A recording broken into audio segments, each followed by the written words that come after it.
Hey everybody, welcome back to another exciting video. I know it's been a little bit, but I've been really busy just doing everything underneath the sun. So finally got time. We ended up having a rain cancellation. Heavy rains moved in this morning, so we went ahead and called it. I spent about the last 8 hours working on this. Got quite a bit done.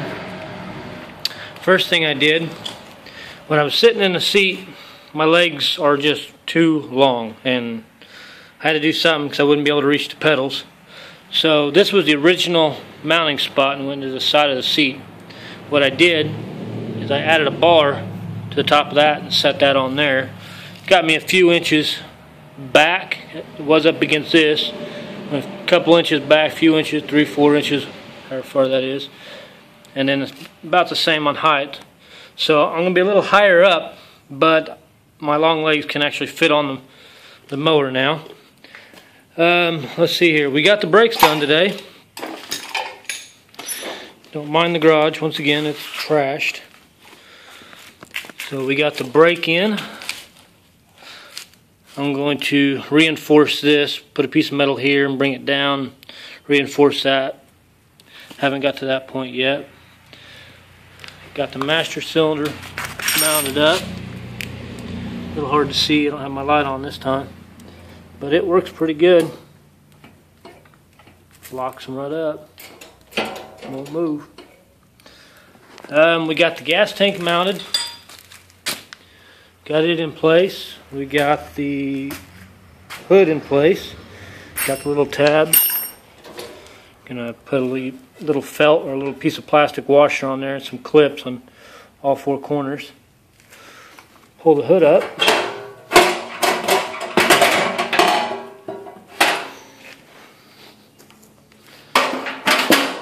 We got the engine for the most part plumbed, fuel lined anyway. So we got the fuel lines intact, we got the fuel tank. I still got to get some type of breather system to put on top. Oh, let's see what else here. I know I did more than this, but say if you want to know how I mounted the hood, I took this little 1/2x1/2 tubing, and I bought the I don't even know what the heck you call these things now. Little dowels with a bunch of holes in them, and I just stuck it in there, welded around it, and the hood just sits on that. Same way down there at the other end. So I got to get my steering wheel welded on the back. I've got to get the rear bumper on, welded in. I've got to get the clutch. I'm going to go with a hand style clutch on the steering wheel along with my gas lever, which is down there on the floor. That's for the gas. We went ahead and did away with the front brake just because I'm going to have clearance issues. It's just going to make the front end too wide. It's actually too wide at the moment, so I'm going to have to scratch my head for a little bit and figure that one out. But other than that, that's... Oh yeah, I knew I did something else. It's been a long day. I went ahead and I made a piece. I bent it to form the shape of that. Got it tacked in. This is 4 inches. So we're going to stick the right hand side out 4 inches to compensate with the 4-inch offset of the wheels. That way I'm going to have the wheel tucked underneath this one. Now I'm going to have the wheel tucked underneath that fender. Last time the wheel just stuck out and it just looked weird. I didn't like the way it looked, so this ought to make it look better. There's that. Oh yeah, fuel line.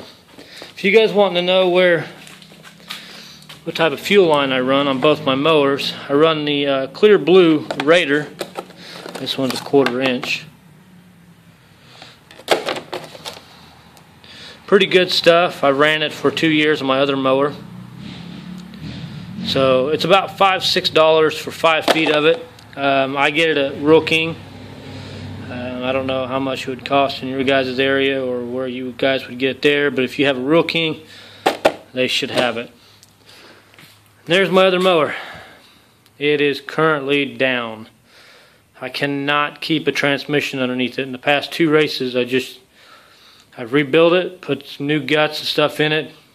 Went to qualify last weekend, come off of turn 4, and it just ground. It sounded like a bunch of glass breaking. So I think I'm going to retire that one for a few weeks. Get this bad boy up and going finally. I got to get the exhaust done. I've got to get the clutching system done, get the rear bumper put on, get that mounted, some floorboards, some Nerf bars, spark plugs, you know, just normal engine stuff. And we should be firing this thing up. So, very exhausting, very long work. Taking me forever, I know, but I'm getting there. Now, let me show you something that we did yesterday. This is my roommate's mini sprint, which they call sidewinders. It's got a 600cc F3 engine in it. Don't mind the jerry rig air cleaner. That was last minute. We forgot the air box. Yesterday was his first time ever driving a race car, driving this. In practice, he did very good. Problem was he was just really loose. So he brought it in for the heat race. I adjusted the air pressure and put a round in the torsion bar in the back. Went out there for the feature and doing really good. A couple of cautions, he got tangled up in a couple with another car. Car fared decent on that round. And I think with 4 laps left to go, he came off of turn 4, and then the car just turned right into the wall and did a major 360 about 5 feet into the air. Landed on all 4s, fired it back up, drove it back to the pits. And this is the aftermath of it. What happened, this is your torsion bar and you got a torsion arm. He came in so hard into the corner, it actually stripped the threads on this torsion arm. And when that happened, this whole right side just dropped to the racetrack, just leaned over. When that happened, it made the car turn right, took him straight into the wall. Bent the crap out of the rim. I don't know if you can see it. Kind of hard to see, but it's junk. Tire's junk. The axle's good. That needs to be replaced. And clipping the wall and the severity of smashing into the wall, this tire turned all the way in, bent the Nerf bar, bent the front axle right there, and just done around $500 worth of damage to the car. So first race out, not too bad. I mean, mechanical issues happen. Sometimes it just can't be avoided. Luckily he walked away and didn't have too much damage, but we're going to get that Nerf bar replaced. Going to get 2 new rims. This rim's junk too. I don't know if you can see that or not, but push that in right there. We're not even going to deal with that rim anymore. Just going to junk it. So, new front axle, new Nerf bars, new steering bar, tie rod. New torsion arm, new rear rim. The chain's also bent. We don't know how the heck the chain bent, but I guess that's how hard he hit.